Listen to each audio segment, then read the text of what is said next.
Friends, நீங்கள் வீடியோவில் பார்க்குற இந்த லேப்டாப் வந்து பார்த்தீங்கன்னா லினோவோட T14 லேப்டாப்பு. இதில் கீபோர்ட் ரீப்ளேஸ் பண்ணணும்னு சொல்லி வந்திருக்கு. இவனுக்கு சரியான மென்டல்னு நினைக்கிறேன் இந்த லினோவா கம்பெனிக்காரன். நம்ம ஆல்ரெடி T440 ஒரு லேப்டாப்போட கீபோர்ட் எப்படி கட்டணும்னு சொல்லியிருப்போம்.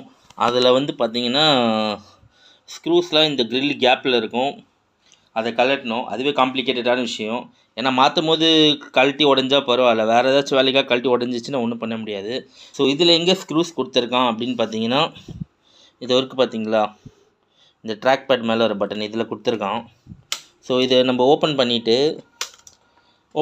பார்த்தோன்னா இங்கே 2 ஸ்க்ரூ இருக்கும்.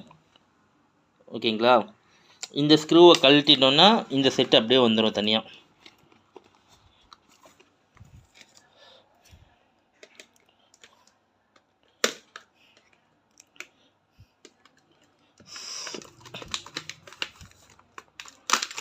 ஸோ அவ்வளோதான் இது. ஸோ இது பழைய கீபோர்டு கழட்டும் போது ஓகே, புதுசு மாட்டும் போது பார்த்து மாட்டுங்க. ஏன்னா புதுசும் வந்து பார்த்தீங்கன்னா இந்த இதோடு தான் வருது. ஸோ இதை கரெக்டாக கழட்டிட்டு கரெக்டாக மாட்டணும். ஸோ உங்களுக்கு கீபோர்டு ஏதாச்சும் அப்கிரேட் பண்ணணும், கீபோர்ட் சேஞ்ச் பண்ணணும், லேப்டாப் ஏதாச்சும் அப்கிரேட் பண்ணணுன்னா டிஸ்பிளேல வர இந்த நம்பர் கான்டாக்ட் பண்ணுங்கள். லினோவோட இந்த டிசைனை பற்றி நீங்கள் என்ன நினைக்கிறீங்கன்றதே கமெண்ட் பண்ணுங்கள். தேங்க்ஸ் ஃபார் வாட்சிங்.